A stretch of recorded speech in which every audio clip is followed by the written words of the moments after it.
Vou só recapitular um pouquinho, que eles estão no Ministério da Comunicação, e aí estava numa palestra do Telésforo, e a essência do que estava sendo falado era que, assim, era que as bênçãos do alto sempre vêm em nossa direção, e que nós possamos aproveitá-las da melhor forma, né? E que possamos seguir os ensinamentos, e as nossas, digamos, missões, né?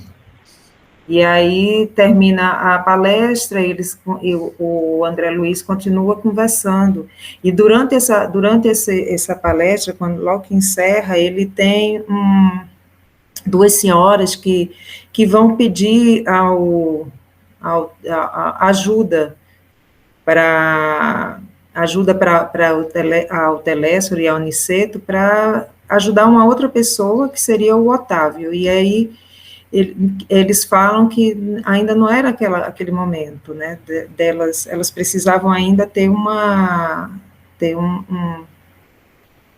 se trabalhar primeiro, mais ou menos isso, que era. E aí começa aqui, a queda de Otávio, onde a gente parou. Alguém gostaria de ler? Vou ler, então. Eu não dou nem chance da pessoa responder, já vou dizendo que vou ler, né? A ausência de Aniceto deu ensejo a palestras interessantes. Formaram-se grupos de conversação amiga. Impressionado com as senhoras que haviam solicitado providências para Otávio, pedi a Vicente era o que estava conversando, que está acompanhando o André Luiz, me apresentasse a elas. Não que me movesse curiosidade menos digna, mas desejo de alcançar novos valores educativos sobre a tarefa mediúnica, que a palavra de Telésforo me fizera sentir em tons diferentes.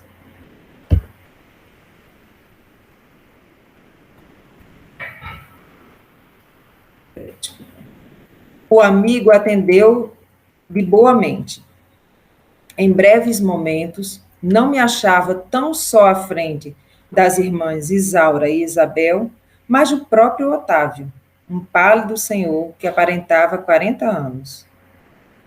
Também sou principiante aqui, expliquei, e minha condição é a do médico falido nos deveres que o senhor lhe confiou. Otávio sorriu e respondeu: possivelmente o meu amigo terá a seu favor o fato de haver ignorado as verdades eternas no mundo. O mesmo não ocorre comigo. Ai de mim.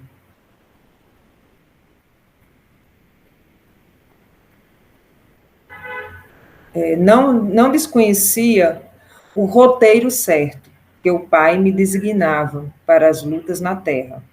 Não possuía títulos oficializados de competência. Entretanto, dispunha de considerável cultura evangélica, coisas que, para a vida eterna, é de maior importância que a cultura intelectual, simplesmente considerada.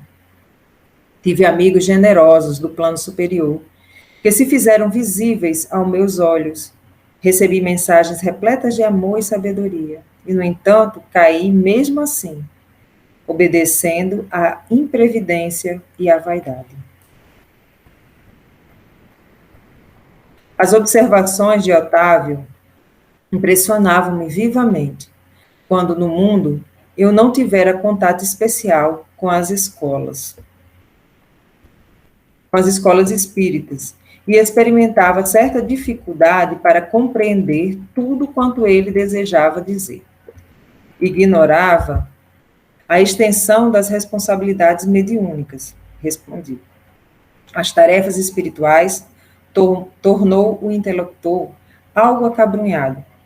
Ocupavam-se de interesses eternos, e daí a enormidade de minha falta. Os mordomos de bens da alma estão investidos de responsabilidades pesadíssimas. Os estudiosos, os crentes, os simpatizantes, no campo da fé, podem alegar ignorância e inibição. Todavia, os sacerdotes não têm desculpa. é o mesmo que se verifica na tarefa mediúnica. Os aprendizes ou beneficiários nos templos da revelação nova podem referir-se a determinados impedimentos, mas o missionário é obrigado a caminhar com um patrimônio. Peraí, porque eu estou tentando marcar e aqui eu não consigo marcar para que vocês leiam de jeito. Caminhar como um patrimônio de certezas tais, que coisa alguma o exonera das culpas adquiridas. Mas, meu amigo, perguntei assaz impressionado, que teria motivado seu martírio moral? Noto, tão consciente de si mesmo, tão superiormente informado sobre as leis da vida, que me custa acreditar que se encontre necessitado de novas experiências nesse capítulo. Ambas senhoras presentes mostraram estranho brilho no olhar, enquanto Otávio respondia. Relatarei minha queda. Verá como perdi maravilhosa oportunidade de elevação. E após mais longa pausa, continuou gravemente. Depois de contrair dívidas enormes na esfera carnal, noutro tempo, vim bater às portas de nosso lar, sendo atendido por irmãos dedicados, que se revelaram incansáveis para comigo. Preparei-me, então, durante 30 anos consecutivos, para voltar à Terra em tarefas mediúnica, desejoso de saldar minhas contas e elevar-me alguma coisa. Não faltaram lições verdadeiramente sublimes, nem estímulos santos ao meu coração imperfeito. O Ministério da Comunicação favoreceu-me com todas as facilidades e, sobretudo, 6 entidades amigas movimentaram os maiores recursos em benefício do meu êxito. Técnicos do auxílio acompanharam-me à terra. Nas vésperas do meu renascimento, entregando-me um corpo físico rigorosamente sadio. Segundo a magnanimidade dos meus benfeitores daqui, ser-me-ia concedido certo trabalho de relevo, na esfera de consolação às criaturas. Permaneceria junto das falanges de colaboradores encarregados do Brasil, animando-lhes os esforços, o atendendo a irmãos outros, ignorantes, perturbados ou infelizes. O matrimônio não deveria entrar na linha das minhas cogitações. Não que o casamento possa colidir com o exercício da mediunidade, mas porque meu caso particular assim exigia.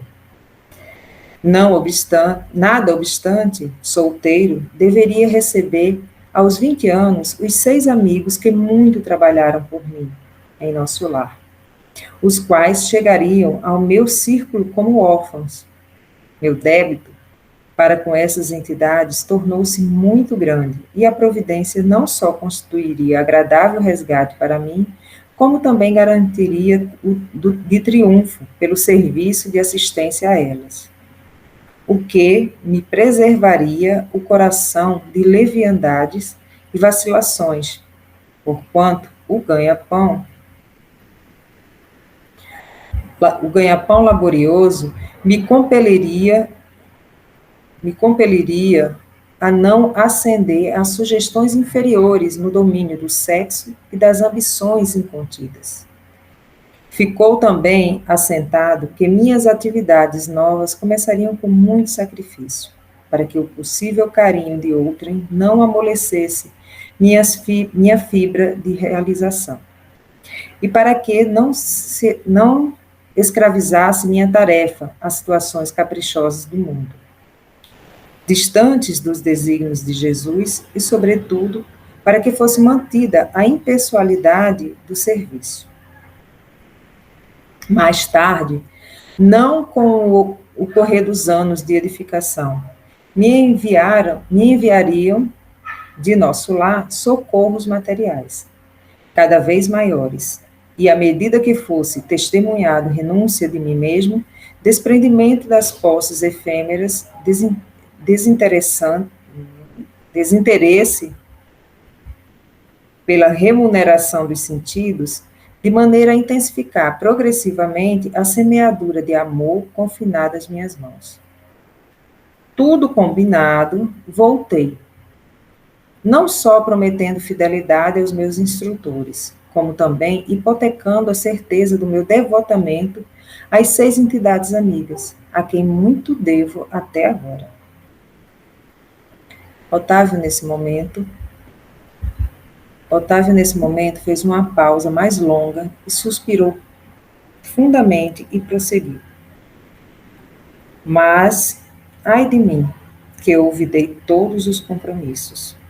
Os benfeitores de nosso lar localizaram-me ao lado de verdadeira serva de Jesus. Minha mãe era espiritista, cristã desde moça. Não obstante as tendências materialistas do meu pai, que era, todavia, um homem de bem. Aos 13 anos, fiquei órfão de mãe, e aos 15, começaram para mim os primeiros chamados das esferas superiores. Por essa ocasião, meu pai contraiu segundas núpcias, e apesar da bondade e cooperação da madrasta, que a madrasta me oferecia, eu me colocava num plano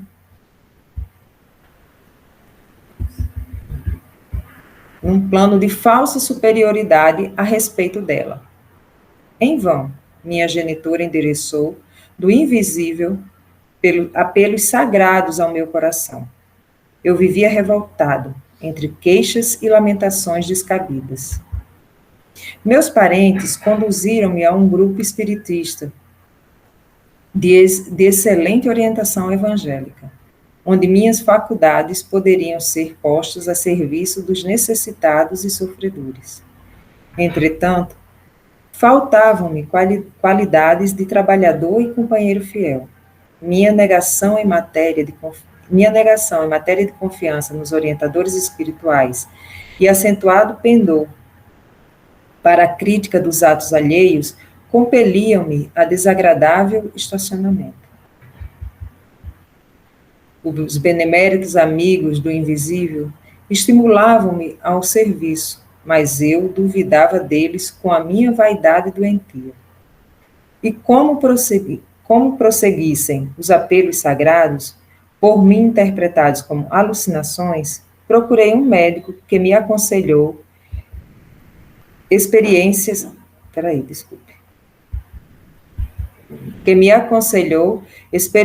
sexuais.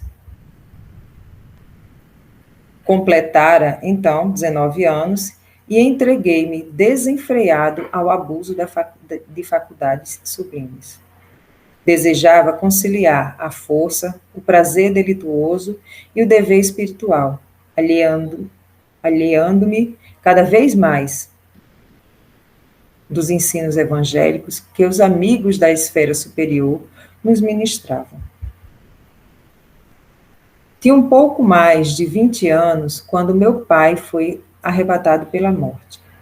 Com a triste ocorrência, ficavam na orfanidade 6 crianças desfavorecidas, porquanto minha madrasta, ao se consociar com meu genitor, lhe trouxera para a tutela 3 pequeninos.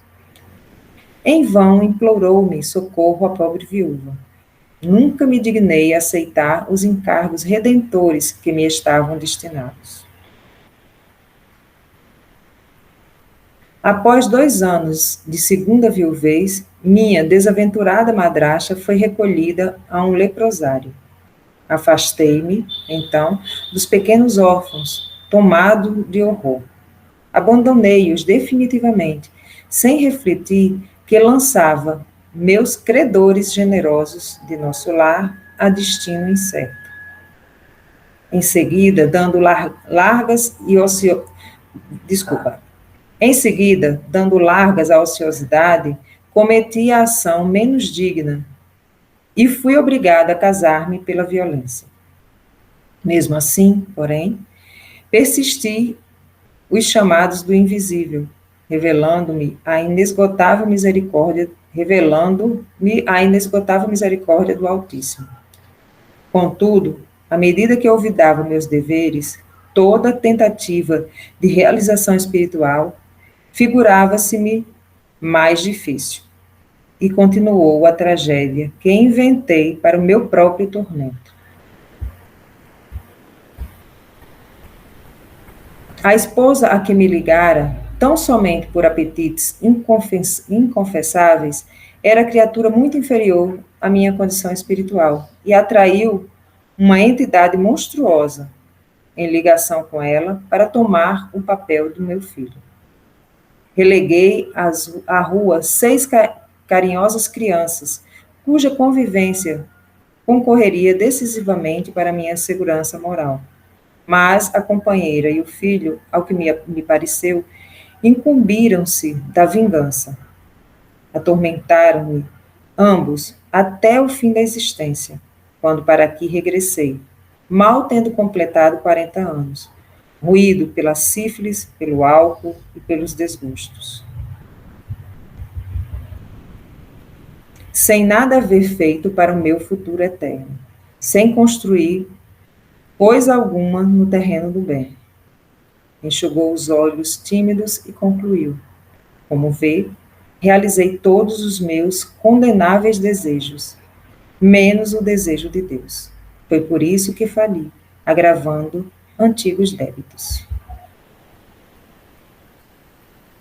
Nesse instante, calou-se como se alguma coisa invisível lhe constringisse a garganta.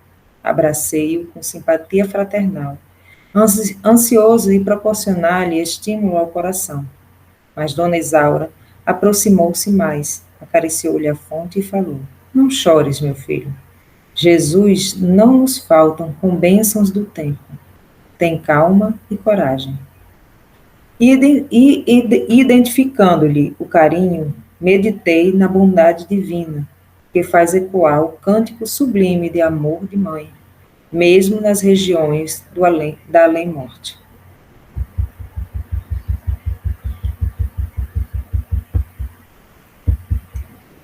Gente, que história, né? Você vê um preparo de 30 anos para voltar. E a gente fica imaginando aqui o que a gente está fazendo e o que a gente pode melhorar todos os dias, né? Porque é de ficar aqui estarrecido com essa história. O cara passou 30 anos se preparando para chegar aqui.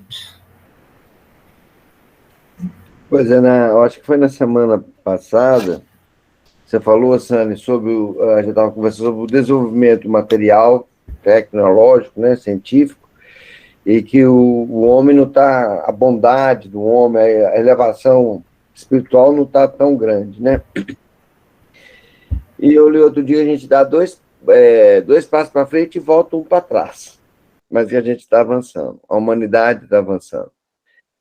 É muito triste ver isso, né? Esses exemplos que esse livro nos traz, do livro dos meus mensageiros, né? Que as pessoas que chegam aqui com uma missão estão preparados para tal, dar todas as oportunidades e nós, né? A gente não presta atenção nessas oportunidades. Mas eu acredito muito que a gente está melhorando, sabe? Esses exemplos aqui tocam a alma, eu acho que é no sentido mesmo de chamar a nossa atenção para fiquem atentos. Esse livro me traz isso, sabe? Os mensageiros. O André Luiz, as mensagens do André Luiz sempre é muito assim, né? De Chico e tal. Fiquem atentos às oportunidades. É a oportunidade de servir. Estar dentro da seara do bem, né? Não é fácil, porque as pessoas vão chamar você de bobo, de ser bobo, você é muito bonzinho, você é muito não sei o quê.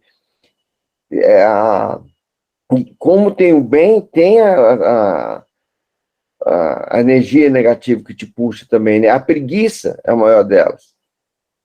né? A inveja, a preguiça, a gula, né? Se você come demais, como é que você vai trabalhar? Né? Então, eu acho que esses livros, eles chocam muito, me choca demais até, mas eu acho que mais assim, para nos alertar. Não é um sinal vermelho para parar, nem um amarelo para acelerar. É o amarelo, preste atenção na sua caminhada. Do viver o presente intensamente e olhar para os lados. É isso que me traz. O que você acha, Ismael? Eu digo, Sandra, depois Não, pode falar. eu tava aqui também, ia falar sobre essa experiência, gente. Realmente é uma experiência muito forte, porque acaba que a gente se coloca no lugar, né, pelo menos eu, e fico pensando todas as oportunidades que o mundo maior veio trazendo, e, e eu relegando para planos mais secundários. E aí teve vários aspectos na história, refletindo na própria sociedade, né, na humanidade como um todo, né, porque aos 19 anos, ali, ele acabou seguindo para um outro, né, um caminho que estava muito ligado ao aspecto do sexo, e a gente vê que realmente, né, tem vários caminhos desse, e são caminhos que são muito envolventes, né? Então ele despertar para um caminho que é um caminho silencioso, de trabalho no bem, de serviço, né? Ele está ali com aqueles 6 órfãos, não ia se casar. É um trabalho silencioso, de de muito trabalho interno, de muita construção no silêncio, e, e que são as mais bonitas, né? Assim, é o que é realmente estável, é esse constante se reestruturar no serviço, no bem, na caridade, naquele trabalho diário, como o que ia acontecer com ele, né? Porque eram 6, né? Então imagina, realmente o tempo dele ia estar muito envolvido com esse trabalho, com esses 6, juntamente com a missão na mediunidade que ele veio. Então, é um chamado mesmo a todos nós nesse aspecto, é, do qual foi a nossa programação junto com o mundo maior, né? Então, tá pela oração procurando conversar com os mentores, com o mundo maior, procurando entender o que eles estão nos passando, qual é a mensagem, a fim de estarmos em ligações com eles, né? Porque, você viu, ele todo esse caminho, mas ele falando que o mundo maior ainda estava ali junto, procurando conduzi-lo, né, para novos, né, para caminhos que fossem mais eficientes do ponto de vista espiritual. Então, o mundo maior está ali, sempre, sempre, né? Então, é só a gente abrir o coração e se ligar a eles. Falar assim, olha, qual é, né? Qual Aonde é a está mensagem? ligando seu coração, né, Ismael? É. Porque quando ele vai no médico, né, olha a responsabilidade desse médico. Que médico é esse, né? Falou que ele tinha que cair para esse lado sexual. Provavelmente ele ainda não tinha nenhuma experiência sexual, nem nada, né? Com 19 anos. Ele vai no médico totalmente desorientado, né? Os pais devem ter conduzido ele ao médico, ele estava revoltado com a vida e tudo, né? E o médico fala que tem que ter experiências sexuais. E ele começa a cair. E morre de sífilis, né? Sífilis, álcool e tal. Então, quem a gente vai escutar, né? Porque todo dia é aquela velha história. Vai aparecer o anjo da guarda, os seus anjos, os mentores espirituais, nos orientando. Mas tem um outro lado, o inferior, que precisa que você caia também. O dependente do álcool, e, nossa senhora, é muito triste a dependência do álcool. Não sei se vocês já viram uma pessoa alcoólatra, um dependente de droga. Ele não consegue largar. E ele sai desse mundo da Terra. Quando ele vai desencarnar, ele fica buscando essas pessoas, né? Para o álcool e tudo. Então, e a quem a gente vai ouvir?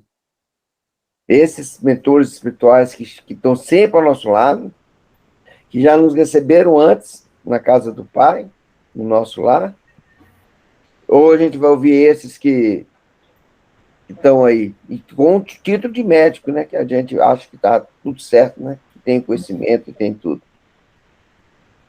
Acho que quem a gente vai ouvir é muito claro. Acho que o problema é quem a gente escolhe ouvir. Quem a gente tem que ouvir, acho que ninguém no íntimo tem dúvida. Se vocês lembrarem na história de Francisco, até um dos companheiros, que é o único que não é chamado de frade, que ele tem justamente essa tendência, e ele diz: Francisco, você pode contar comigo para o que for, mas eu não abro mão dessa particularidade da vida terrestre. É o único que não é chamado de frade, agora eu não me lembro o nome dele. E na verdade, toda mensagem, grande, pequena, psicofônica ou escrita, não é as pessoas, essa é ensinamento. Não, nenhuma delas é ensinamento, todas são alertas. Todas, no fundo, dizem exatamente a mesma coisa. Abre teu olho, procura lembrar o que você combinou antes de vir. Porque aqui o esquecimento é muito fácil. E a gente vai seguindo a onda das emanações que estão ao redor. Mas toda a mensagem diz a mesma coisa. Abre o teu olho e relembra o que você realmente acertou antes de vir. É o vigiai e orai. É o tempo todo. Eu acho que quando a gente fala de evolução, nossos passos são lentos, mas são contínuos, né? A gente está sempre caminhando, evoluindo. A humanidade, ela evolui o tempo todo. Quando a gente fala de um ganho em ciência maior do que espiritual, não quer dizer que nós estamos parados, estagnados, nós estamos em crescente o tempo todo, e se a gente parar e começar a observar tudo que vem desde antes, tem uma elevação espiritual muito maior, muito, muito grande, mas é gradativa e é lenta para o que a gente gostaria que fosse. Mas, ao mesmo tempo que a gente vê essa história de desvio, né? Essa história que a gente acabou de ler, que foi de um desvio de um plano, a gente também vê outras histórias em que as pessoas estão desviadas do plano, mas conseguem retomar. Em um momento da vida, elas conseguem retomar, elas conseguem seguir, elas veem que, assim, isso não é para mim, então, para mim, é esse outro caminho, e vão. Tantas histórias bonitas que tem por aí, tantas histórias que a gente vê em que as pessoas estão totalmente desencaminhadas e, num estalo, elas passam a seguir um caminho do bem, a seguir um caminho de uma elevação maior, de uma elevação espiritual. E assim essa história nos deixou triste por a gente pensar, 30 anos se preparando, vem aqui e cai. E a gente leva para a gente. Quantas quedas que a gente tem durante nossa vida, né? Quantas quedas, quantas vezes a gente se levanta, quantas vezes a gente olha e a gente para perceber que a gente levantou porque tinha uma mão para nos puxar ali. Essa mão, às vezes a gente acredita que a mão é uma coisa da esfera carnal, que está nos ajudando, aquele nosso amigo, aquele nosso... Mas, provavelmente, a instrução vem do mais alto, né?